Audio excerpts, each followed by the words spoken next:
Patriotic means looking out for each other and fixing things together. True patriotism is being in the country you love, surrounded by people you love, and great weather. Being a patriot is being a part of your community and caring for it. It doesn't matter who you are or where you're from.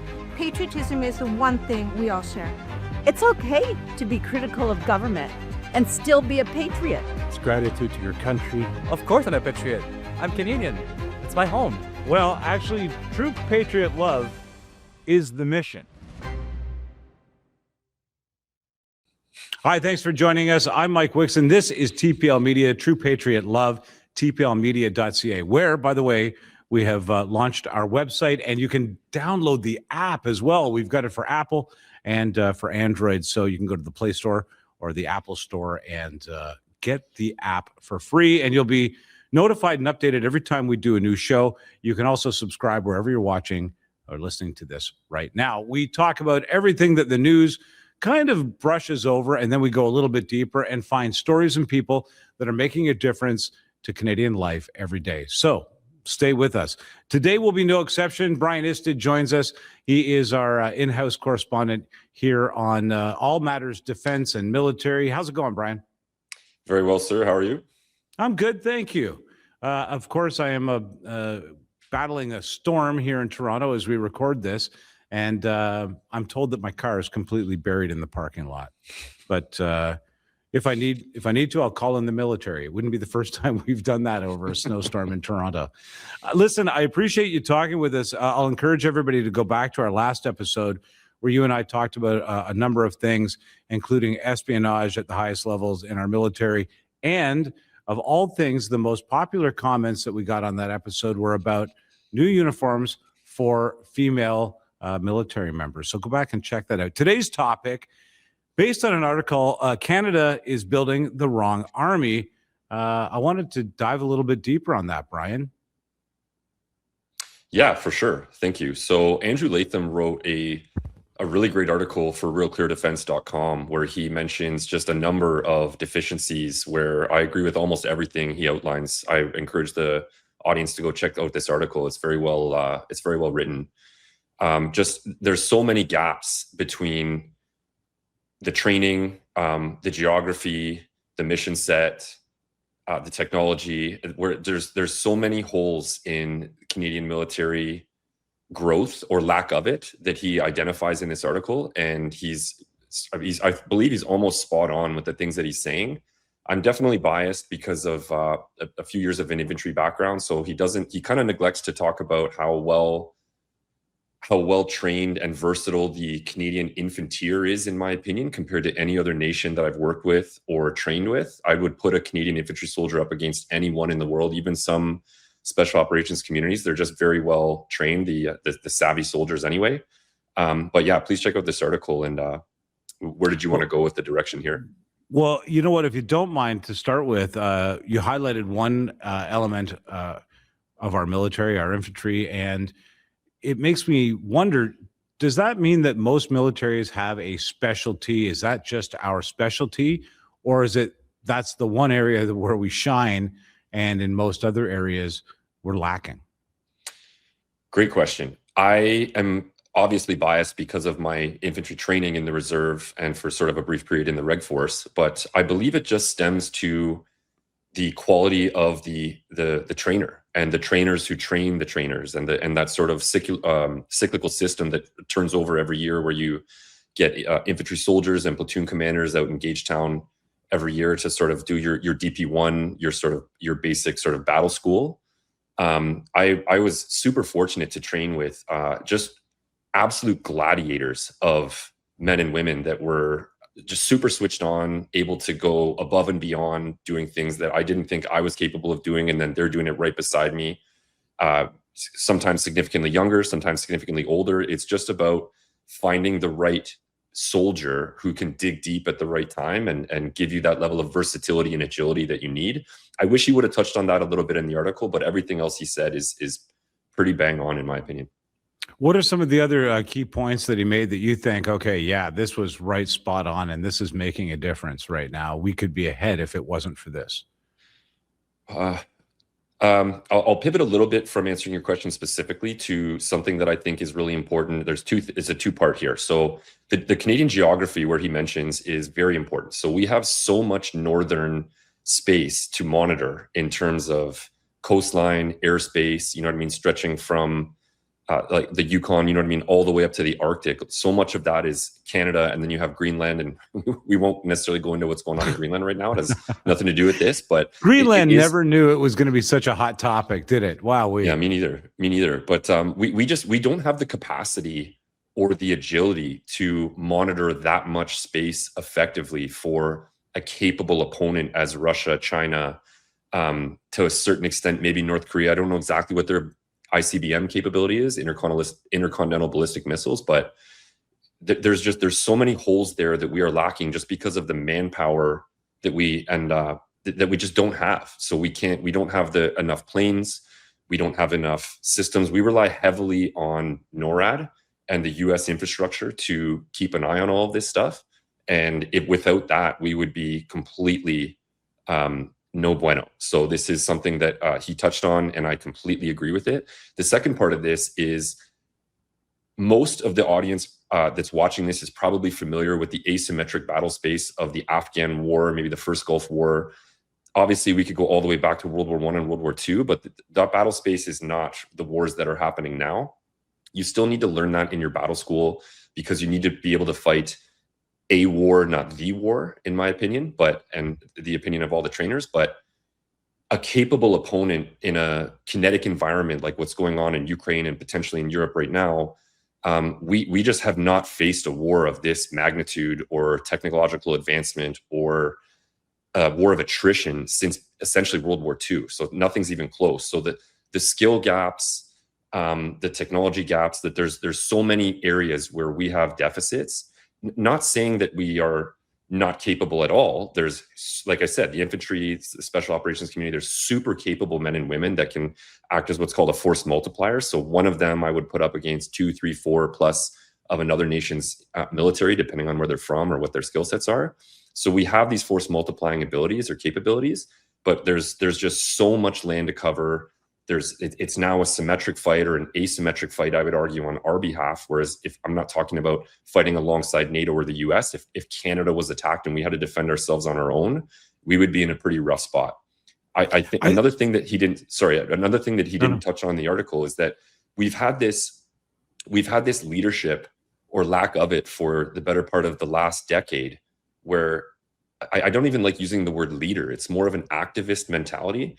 We have folks at the top that are capable of affecting real change, that are more worried about optics and tampons in the men's bathroom than they are about equipping, housing, training, you know what I mean, taking care of the people in the military. So all of this comes sort of full circle to just a dramatically underprepared nation, in my opinion, and not for the lack of skills of the very hardworking folks that are there. A lot of them, it's just there's a serious deficiency in leadership that needs to be adjusted. It strikes me as odd that Canada spent roughly $30 billion, $40 billion, depending on the accounting method that you take a look at, on our military in the last year. Let me put that up against some other countries. South Korea, $50 billion.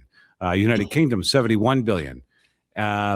266 billion China, 126 billion Russia, and 895 billion the United States. Of course, we're a far cry from that. But one of the things that I'm seeing in this list is they've spent a significant bit more money than we have. While we're sending $22 billion to the Ukraine to support their army, their military, and our efforts there, of course. But that's not retained into our defense budget overall, which, when you think of defense, maybe in a theater someplace else in the world. But when it comes to, as you point out, Brian, really astutely, we have this enormous exposure on the north. It just occurs to me that even just budgetarily, we're not really putting any focus on our defense of our own sovereignty, of our own, our own safety. Yeah, I don't even know where to begin to describe the money laundering that's going on in Ukraine right now, and the placement of Christopher Freeland. Alleged? Forgive me. Allegedly, Christopher Freeland is now gonna. I saw a hilarious podcast where someone mentioned one of her first pieces of advice would be for everyone in Ukraine to cancel their Disney Plus account to make sure that the money is accounted for and they've got enough to go around, which is just priceless. That's funny. Yeah, I have to admit, I don't want to laugh at these scenarios, but it does seem absurd. And so I can understand how certainly people in the military and the Canadian public would be like, well, okay, well, we don't spend anything on military. We send money to other people's battles. Yeah. And I just, having been exposed to sort of a little bit of a lot, I can empathize with the men and women that are still in who are, so based on the last podcast that we did and the feedback that I was getting from folks who I'd never spoken to before, I'm able to now, the traction it's getting, people are reaching out to me, and I'm having very interesting conversations with current senior leadership, former senior leadership, and I'm not going to out anybody. Obviously, there'd be serious repercussions for some of the things that were told to me and that were asked not to be repeated. But there is a severe lack of trust in the current leadership and the prior CDS as well. Wayne Eyre was described to me as arguably, I'll say allegedly, the worst CDS the Canadian Forces has ever seen. And that sort of downhill snowball is continuing under the current CDS of Jenny Carignan. And all of this matters. All of this matters in terms of where the money goes, who gets it. I got a quick update here, sort of I'll pivot a little bit, talking to a friend of mine who is suffering severe physical problems based on what the doctors now believe is exposure to mold in the military housing that was provided over an extended period of time. So now he's undergoing a plethora of testing and sort of experimenting treatments just because they're not really sure how to handle how many things are going wrong with this person at once. And it's not just the mold. That's one of the major contributors that they've identified in some of the testing. So I don't know, as a junior officer who never had any real staff training, I'm kind of at a loss of maybe what to recommend other than a complete burning down of the institution, replacing it with people who want to build a war-fighting military again, and enabling them with the skills they're going to need to be successful in a modern environment that includes cyber, potential kinetic, the logistics to support all this stuff. It's very complicated, and I definitely don't have the whole picture, but I'm talking to very smart people that seem to, and what they're saying is not pretty. Brian, let me ask you this. Here we are, we've got a moldy military in some areas, to say the very least. And you point out something. Is it time to just restart and build the military from scratch? Again, that sounds fantastical, but let me just paint the picture for you. Or maybe you could for me. We're in different times with technology. We are in different times in the global communication sphere. We have the means of infiltration and espionage like never before, from satellites to the internet that we all access every day, from our cell phones into our banking and beyond. The means of warfare have changed dramatically. Does that put us at an advantage if we say, okay, we're not going to be the military that just does ground war or just has the ability to do engineering on the ground? We're actually going to be a high-tech army that is to be rivaled worldwide, making us maybe more useful in the battle sphere in other parts of the world where we're required.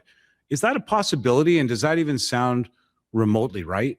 Because I am often very wrong. My wife will tell you this.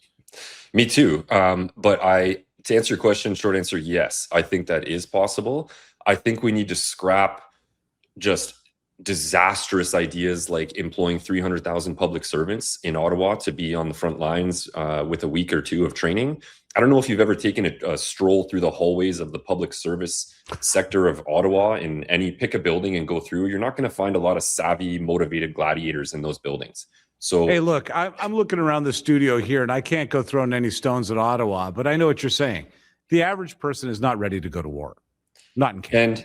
And Paul hit it right on the head a month or so ago when we were mentioning that there is a need, or there is a ambition for a lot of young Canadians or just Canadians in general. I think there was actually a wide scale of the ages of people applying, but there's a lot of people that have an interest in joining, and just because of the laziness and the lack of follow-up, there's so many of these people are slipping through the cracks. And I wouldn't be surprised if we're literally being fed psyops from the government-funded media of what the numbers are. Again, I've mentioned this sort of briefly before, but we are not recruiting people as fast as we're losing people. So anything you read that says otherwise, I would take with a severe grain of salt. Does that answer your question?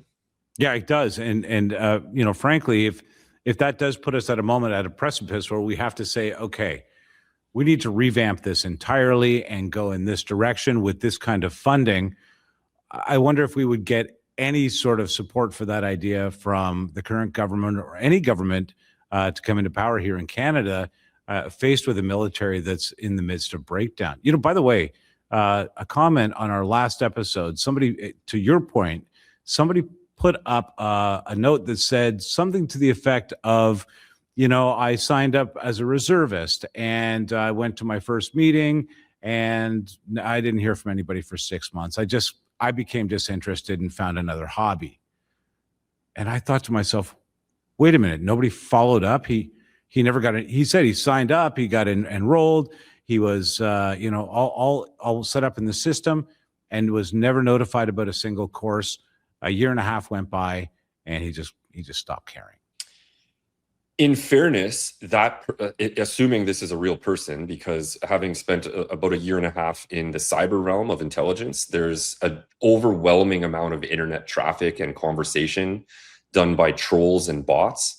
And this isn't to take away from the folks that are giving genuinely helpful and insightful comments on the videos. We need more of that, and I appreciate that. Exactly. So it's hard to know, but let's assume this is a real story.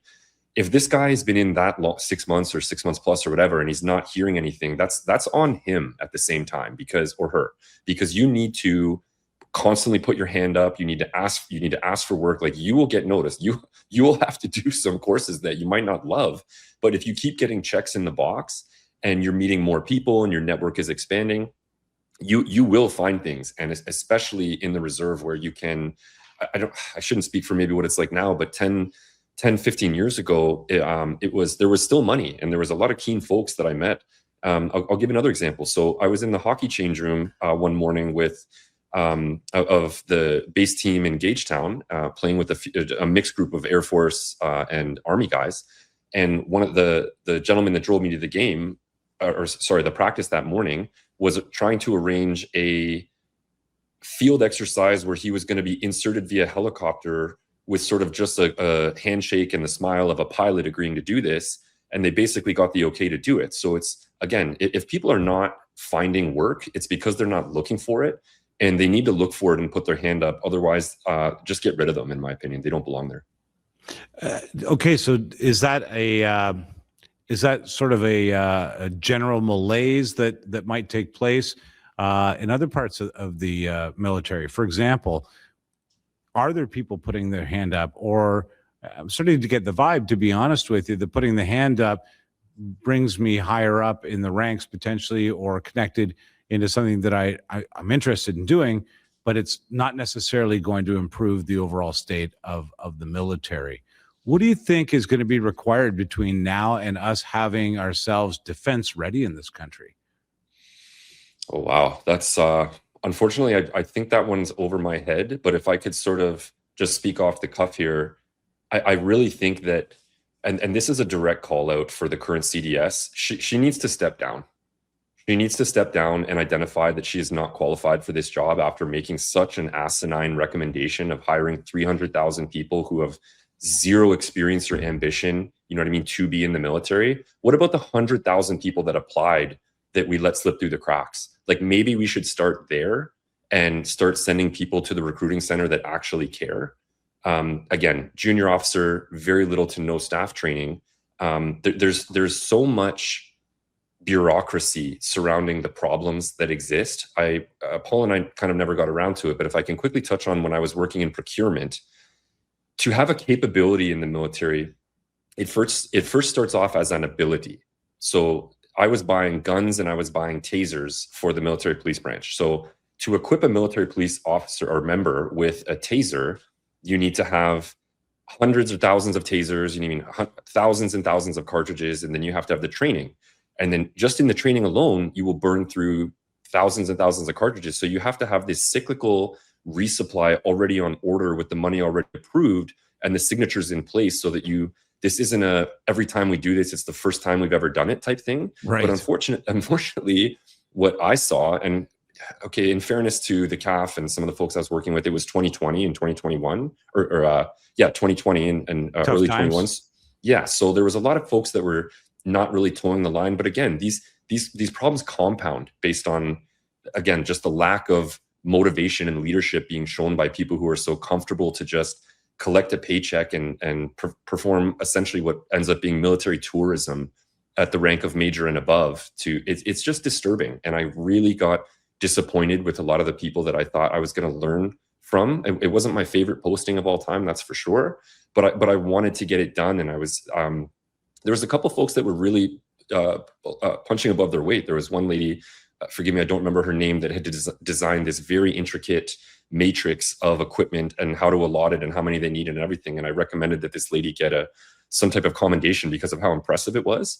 But those people are too few and far between, in my opinion. And nothing short of sort of corruption and laziness is just too toxic.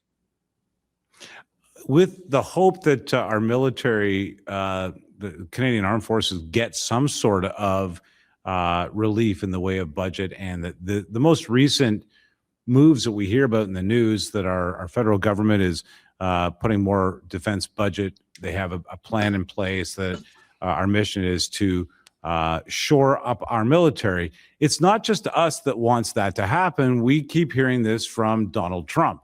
Canada can't defend itself. They haven't got anything across the top. We're not going to have Russia as neighbors. Well, is there a place for us in that protection scheme, you think? Absolutely. Absolutely. We just need to fill these gaps with the people that are trying to get these jobs. Canadian pilots are well known around the world to be some of the most capable and savvy pilots on the planet, and we've been trying to buy planes for the better part of 10 years, maybe more. Submarines that we don't have. Ships, every ship has a leak in it. Like we have barely any tanks. Like we have guys that want to do this work and gals that want to do this work, but we're not enabling them to do it, and we're sending all this money overseas to do God knows what with it. And I'd rather see it land in the hands of someone who maybe doesn't have to live in squalor and end up with some mystery airborne illness because of where they had to live, and then they just end up getting out because of the super high attrition rate of people that are just miserable because the quality of life is so bad. There are solutions here, and Canada's known for having very well trained members, and we just need to somehow dig deep and stick to that plan that we used to have. Brian, I appreciate this. Listen, I'm hoping in the next week or so when we chat, one of the things I wanted to get to, and if anybody has questions or they have comments on this, I'd like to talk a little bit about the modern weaponizing of war, what we're using out there in the way of weaponry in the modern theater of war. And so I'll encourage you to stay with us for that. Meanwhile, Brian Isted, thank you so much, my man. I appreciate your input as always, and we'll make sure people can reach out and follow you in the instructions and a link to the article that inspired this as well. Thanks, Brian. We'll see you next time. Thank you, sir. Appreciate it.